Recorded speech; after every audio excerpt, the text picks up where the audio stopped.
ओम श्री गणेशाय नमः।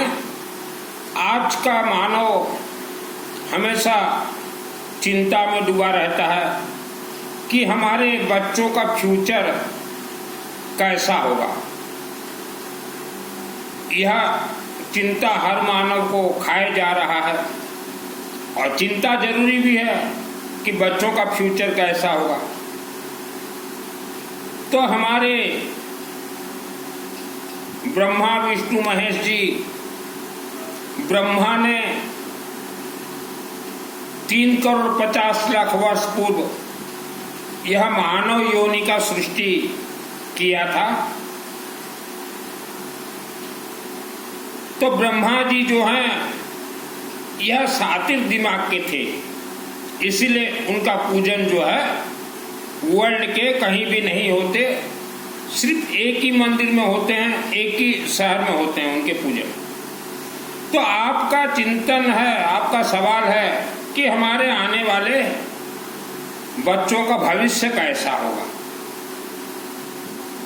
तो आपके आने वाले बच्चों का भविष्य समय यह किसी देवी देवता या भगवान के हाथों में नहीं है। यह तय करेंगे आपके शब्द, आपके वाणी। आप जैसा शब्द बोलोगे, आपके बेटा बेटी चाहे जितने भी दूर रहें, आपके शब्दों से आपका भी समय बनेगा और आपके बच्चों का भी वैसा ही समय चलेगा। एक तो हमने कहा शब्द वाणी,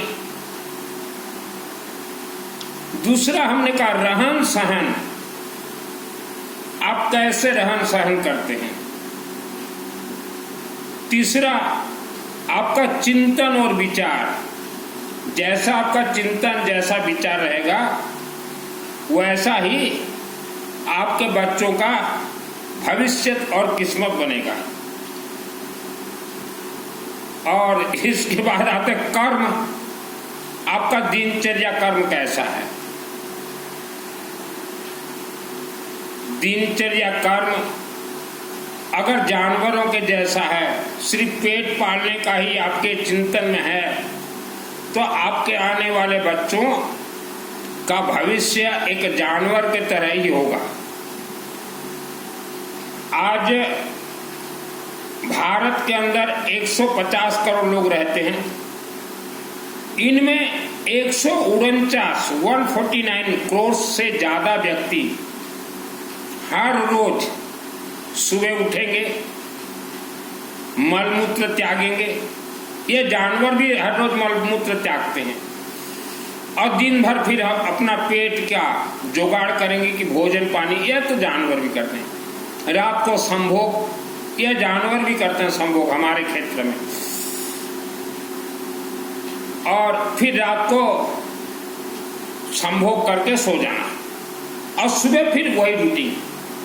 तो ऐसा अगर आपका दिनचर्या अगर है तो आपके आने वाली पीढ़ी बच्चे जानवरों की तरह ही होंगे। तो अब आप चिंतन कीजिए कि आपके बेटा और बेटियों का भविष्य आपको कैसे बनाना है। तो जो भी व्यक्ति पेट पालू के तरह जीवन व्यतीत कर रहे हो, अपने जीवन में सुधार कीजिए, अपने शब्द दोष में सुधार कीजिए। आपके जीवन में, जन्म कुंडली में, शरीर में, बीमारी में, घर कड़ा जो भी दोष है, यह एक तो शब्दों में रहते हैं, दूसरा आपके दिनचर्या, और तीसरा आपके पूर्वजों ने जैसे जैसे कर्म किए थे वैसा आपके साथ चल रहा है। पूर्वजों का जमीन भी आपने लिया है, इतना भी लिया हो, पैसा भी आपने लिया हो, इतना भी लिया हो, पूर्वजों का धर्म भी आपने लिया है इतना, तो उनके पाप कर्म भी आपके साथ ही चलेंगे, विथ इंटरेस्ट बढ़ते जाएंगे। तो यह आपको समझना जरूरी है। तो आपके बच्चों का भविष्य आपके हाथ में है। स्वयं भी अपना शब्द को सुधारे, और बच्चों को भी बोलिए शब्द मधुर मिठास लाए। विवेक के अंदर धर्म है, विवेक धर्म माई है। आपके पूर्वजों का पाप कर्म, दुष्ट कर्म, ये प्रवचन कथा देने वाले यह काट नहीं सकते, यह काट नहीं सकते। और अभी हम आते हैं पितृदोष। पितरों का पाप कर्म को कहा जाता है पितृदोष। आप कई लोग सोचते हो कि हम पिंड दान दे दिए तो हमारा पितरों का मुक्ति हो गया। ठीक है, आपने पिंड दान दिया है पितृ मुक्ति के लिए। आपके 200, 300, 400, 5000 वर्ष पहले आपके पूर्वज जहां रहते थे, जिनके साथ उनका शत्रुता था, वह तो आज तक राक्षस से शत्रु जीवित है, वह तो आपको छोड़ेंगे नहीं। आपने पिंड दान दिया, अपने पितरों के लिए दिया, आपके पूर्वजों के लिए दिया। आपके पूर्वजों के जो शत्रु हैं उनके लिए आपने कुछ नहीं किया, या उनसे बचने के लिए आपने अपने परिवार का सुरक्षा नहीं करवाया। मेरा नाम सुनील अग्रवाल है, 10 महाविद्या का तंत्र शास्त्री। एक छोटा सा उदाहरण दे रहा हूं। आज मैं Durga Saptashati all world training देता हूं। बचपन में मेरा जब 24 साल का उम्र था करीब, तो मेरे शहर केसिंगा सबसे बड़ा दुर्गा देवी का मंदिर माँ दुर्गा का आशीर्वाद से मेरे माध्यम से बना। 96 में प्राण प्रतिष्ठा कर्ण विद्या मुझे देवी से प्राप्त हुआ। 96 जिस दिन प्राण प्रतिष्ठा हुआ यज्ञ अग्नि से, उसी दिन सर्वप्रथम कर्ण विद्या मुझे प्राप्त हुआ, और उसी देवी से ही मुझे दुर्गा सप्तशती का सिद्धि प्राप्त है। तो 96 के बाद 1-2 वर्ष के बाद मैं रायपुर छत्तीसगढ़ जा रहा था। हमारा एक भाई का गाड़ी था, मेरे भाई का 608 गाड़ी। तो वहाँ कुंडा लोड था, जो धान का जो छिलका होता है, पालिश कुंडा जिससे तेल बनते हैं, पारस ऑयल मिल रायपुर लेके जा रहा था मैं, रायपुर से आगे दुर्ग। तो केसिंगा से 12 या 13 किलोमीटर मैं गया ही था, एक छोटा सा गांव होते हुए। तो वहाँ एक तालाब था, तालाब के साइड पे एक रोड था, तो उसके ऊपर से हमारा गाड़ी जा रहा था 1 नंबर गियर पे। तो दुर्गा देवी तो मेरे साथ चलती थी, नवरात्र का समय था। तो हमने देखा तालाब से एक हाथ निकल के आ रहा है और हमारे गाड़ी का चक्का को खींच रहा है। तो मैंने एक हाथ देखा, सुबह दिन के 10 बजे थे, और वह हमारे चक्का को खींच दिया। तो गाड़ी पलटी, गाड़ी 1 नंबर गियर पे था, पलटी हो गया। 6 चक्का ऊपर, हम लोग नीचे, मैं और ड्राइवर थे, हमारे सारथी को ड्राइवर। तो मैं बोला कि ये तो आज मेरा फूलों का हार लग जाता, और घर वाले बोलते कि एक्सीडेंट से मारा गया, लेकिन मैं मरा नहीं। तो कुछ दिन के बाद देखा मैं अपने साधना जब तब से कि यह व्यक्ति कौन था और मैं बच कैसे गया। तो जिस दिन मेरा एक्सीडेंट हुआ उसके कुछ दिन पहले ही गौरी शंकर मंदिर में मैंने तांबा का एक पंचमुखी नाग चढ़ाया था। मैंने कहा राजू बाबा एक पंचमुखी नाग चढ़ा दे शिव जी को, तो मेरा अकाल मृत्यु टल गया वहां पंचमुखी तांबे के नाग से। तो वह जो हाथ था, वह व्यक्ति, मेरा जन्म हुआ 1971, 1960 में 10-11 वर्ष पूर्व एक एक्सीडेंट हमारे परिवार में हुआ था, मेरे जन्म से पहले। वह एक्सीडेंट में जो व्यक्ति मारा गया था, और उसी एक्सीडेंट में हमारे ताऊ जी भी मारे गए थे। तो जो व्यक्ति मारा गया था वह मेरा पीछा कर रहा था, मृत आत्मा, किसको मैं मार दूं, नहीं तो यह भविष्य में जो है बहुत कुछ करेगा। तो पहला मुझे मारने के लिए कोशिश किया, तालाब में बच गया। दूसरा फिर मैं एक जगह पे सोया था और रात को आया गला दबाने के लिए। मैं उठा रात को 12 बजा था, रात 12 साढ़े 12 बजे दौड़ के गया मैं हमारे गांव के दुर्गा मंदिर के पीछे तरफ माता वैष्णो देवी मंदिर। तो वह माता वैष्णो देवी मंदिर देवी के आशीर्वाद से मेरे माध्यम से बना था। चंदन लकड़ी से प्राण प्रतिष्ठा भी 95 में मेरे माध्यम से हुआ था, चंदन लकड़ी से। तो वहां रात को मैं हवन करने लगा, वहां बच गया दूसरा। और कई बार वो मुझे मारने के लिए कोशिश किया। तो फिर मैं मां कामाख्या देवी गया और वहां आत्म सुरक्षा कवच देवी के मंदिर में बहुत कुछ इतिहास है। तो जितने भी पिंड दान दे के खुश हो रहे हो ना, हमारे पूर्वज चले गए, कोई नहीं गया। आपके पूर्वजों के शत्रु आपके साथ हैं। कई परिवार हमने 25 लाख खर्च किया, गया जी करवा दिया, ये करवा दिया, सिस्टम नहीं है। हम बताते हैं आपके पूर्वज का जितने शत्रु हैं, चाहे एक्सीडेंट से मारे गए हों या आपके कोई कारखाना में काम करते थे मर गए, चाहे आपके कारण मरे हो, चाहे आपने धक्का मार दिया हो, मर गया हो कोई, पूरे परिवार को परेशान करेंगे। आप बोलोगे कि वह जो मर गया था उसको, उनके परिवार को हमने पैसा दिया, पैसा से कोई लेन देन नहीं। और वह भटकता आत्मा जो कम उम्र में मर जाते हैं, वह लाखों वर्षों तक इस धरती पे अतृप्त आत्मा रहते हैं। उनका पहले आप इलाज करो, उसके बाद आपके पितरों का आप हिसाब किताब कीजिएगा। तो देखिए, मेरे जन्म से पहले का शत्रु मुझे मारने के लिए कोशिश करा, जबकि मैंने उसके साथ मेरा कोई लेन देन नहीं। फिर हमने पूछा पिताजी को, ऐसा ऐसा एक आदमी आया था। बोले हाँ, इसको हम जानते हैं, ये एक्सीडेंट में मारा गया था। और तेरे को कैसे मालूम होगा? मुझे मारने के लिए आया था ये गुग्गा। तो आपके साथ भी ऐसा है। और वह सभी शुभ कार्य में, सभी आपके बढ़ोतरी में वह ब्रेक करेगा। तो करना अभी आपको ये है, आपके पास पैसा तो नहीं है या है, आप अपने अपने क्षेत्र के शिवलिंग में जाएं, लेमन जो आता ना, लेमन में सरसों तेल लगा कर दीजिए और जल अपने हाथ से चढ़ाएं। और वहां अगर सरसों तेल का अखंड दीपक जलता हो तो आप थोड़ा भी सरसों तेल महीना में दीजिए। निरंतर गायत्री महामंत्र जाप कीजिए। और अदृश्य शक्तियों से बचने के लिए नहाने के बाद और रात को सोने से पहले नाभि में और कंठ में थोड़ा हवन विभूति लगाएं और रुद्राक्ष का कुछ भी धारण कीजिए। ये हो गया पैराग्राफ 1। पैराग्राफ 2, आपके परिवार में अनेक सदस्य हैं,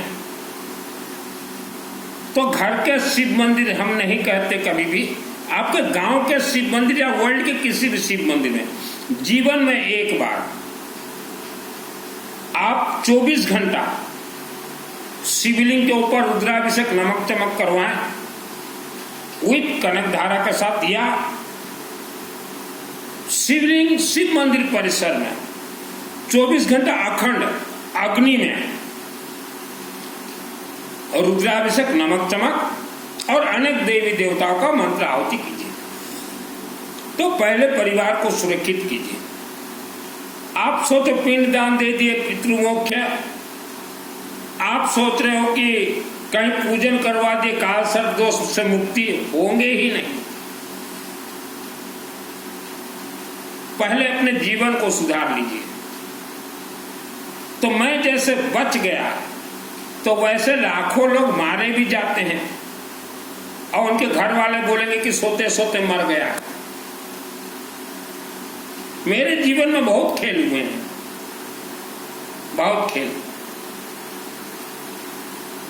पहले ऑल फैमिली मेंबर्स, आपके शरीर में जो गुस्सा है या जो चिड़चिड़ापन है या नकारात्मक ऊर्जा आपके शरीर में भर गए हैं, आप शिवलिंग में जल चढ़ाएं। जैसा दर्द वैसा दवा। दर्द आपको है सुख शांति धन धान्य आयु आरोग्य का, और दवा जो है इधर उधर देवी देवता के मंदिर में आप ढूंढ रहे हैं। यही कारण आज आपका जीवन में उलझन ही उलझन आ रहा है। आपके पूर्वज कोई स्वर्ग नहीं गए। अभी आते हैं नवरात्रि, भवानी दुर्गा देवी नवरात्रि। नवरात्रि दांडिया से कनेक्ट नहीं है। जितने महिला और पुरुष उछल रहे हो नवरात्रि कि हम देवी को रिझाएंगे, देवी रिझने वाली नहीं है। डायरेक्ट दुर्गा से बात करता हूं, भवानी से। यह है दुर्गा सप्तशती। इसी का ही नवरात्रि आते हैं। आप जितना नवरात्रि कीजिए, चाहे आपके घर में कीजिए चाहे किसी मंदिर में, तो दुर्गा देवी आपके सभी मंत्र को स्वीकार करेंगी। क्योंकि यह तो अग्नि तत्व है। किसी भी मंदिर में हो 9 दिन हवन होना जरूरी है। अगर 9 दिन कोई ना भी कर सके तो 24 घंटा हवन नवरात्रि के अंदर करवाना जरूरी है। देवी सब स्वीकार कर लेगी मंत्र। और नवरात्रि प्रथम दिवस से ही देवी हर रोज वर्ल्ड में जितने भी शिवलिंग हैं, घर के शिवलिंग नहीं, गांव के शिवलिंग में देवी मंत्र को छोड़ देगी। देवी मंत्र को छोड़ देगी। तो आपको 365 दिन दुर्गा से जब भी आशीर्वाद लेना हो, और विशेष नवरात्रि स्पेशल, आप 9 दिन शिवलिंग के चरण शरण में जाएं, दुर्गा का आशीर्वाद वहीं से प्राप्त होगा। चाहे आप सुबह जाएं या दोपहर को जाएं या शाम को जाएं, कभी भी जाएं। किस्मत नाम का कोई चीज नहीं होता। और पितृदोष आपको निवारण करना है तो पहले परिवार सुरक्षा, उसके बाद पितृदोष निवारण होंगे। पूर्वजों का कर्म बहुत तेजी से ब्याज की तरह चल रहा है। पूर्वज का अर्थ क्या? आज आप जीवित हो, आपके कर्म अच्छे नहीं हैं, जानवरों की तरह कर्म है। 40-50 वर्ष के बाद आप भी किसी के पूर्वज ही बनेंगे। आप भी किसी के पूर्वज ही बनेंगे। तो आज आपके कर्म अच्छे नहीं है, जानवरों की तरह जीवन आप जी रहे हैं, तो आपके पूर्वज कैसे थे आप कैलकुलेशन कर लीजिए। एक बार आपको कामरूप कामाख्या देवी आसाम गुवाहाटी जाना ही पड़ेगा पितृदोष निवारण के लिए। बिना वहां जाए आपका मुक्ति नहीं है। कोई 9 गजा, 18 गजा और 27 गजा आपके साथ नहीं है। हमने अनेकों को देखा, 28 गजा, 27 गजा, कुछ नहीं है आपके साथ। एक शहर में, और जितने भी प्रवचन और कथा सुनने जाते हो ना, आप श्रापित परिवार हो, आपके पूर्वजों को श्राप लगा था, तो इसी कारण आप शिवलिंग तक भी नहीं जा सकते, किसी यज्ञ तक भी नहीं जा सकते। श्रापित परिवार हो।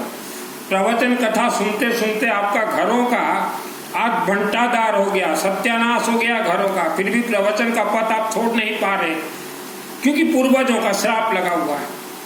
कहां जाएगा कर्मों का फल? तो 150 करोड़ में से 149 करोड़ लोग आप यूं ही भटक रहे हो। एक शहर में प्रवचन चल रहा था, बहुत बड़े आचार्य आए हुए थे उनके, तो मुझे बोले, शास्त्री जी इस शहर का इतिहास क्या है? मैं बोला, मैं क्या बोलूं शहर का इतिहास? ये शहर में एक पहाड़ है, पहाड़ी, और आप अपने साधना से देख लीजिए, इस पहाड़ के अंदर एक भटकता राक्षस, माने 10,000 वर्ष पूर्व एक मानव राक्षस रूप धारण कर लिया है, क्योंकि उसे सिद्धि प्राप्त नहीं हुआ तो राक्षस बन गया। वह इस पहाड़ के अंदर है, देख लीजिए। तो आचार्य देखे, रात को, सुबह बीमार हो गए। फिर दूसरे दिन मुलाकात हुआ, बोले, मुझे तो लग रहा है शास्त्री जी मेरा यहाँ मृत्यु हो जाए। मौला, यहाँ अगर आपका मृत्यु हो जाता है तो यह शहर बदनाम हो जाएगा, जीवित रहो, हम जाकर शिवलिंग पे पूजन करवाते हैं।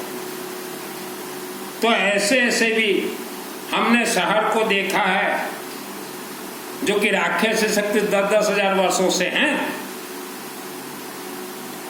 रक्षां शत्रुग्र विशाचना यत्र रसगोला यत्र दावानलो यत्र तथाब्दि मध्य तत्र स्थातुं परिपासी विष्णु। यह इच्छाधारी नाग नागिन बचने का।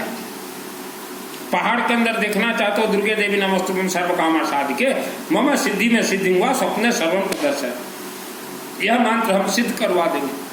आपके 10,000 वर्ष पूर्व पीढ़ी पूर्वजों को हम दिखा दें कि किसने कैसा कैसा कर्म किया है। तो और एक चीज है, आपके परिवार में किसी का मृत हो गया है तो 1.25 लाख गायत्री महामंत्र का अनुष्ठान न करवाएं। वह मृत व्यक्ति के नाम से और जितने व्यक्ति जीवित हो, मृत आत्मा के नाम से जितने जीवित हो, 24 घंटा आप रुद्राभिषेक नमक चमक करवा लीजिए। तो वह मृत आत्मा जो प्रेत बन गया है वह पितृदेवता बनेगा।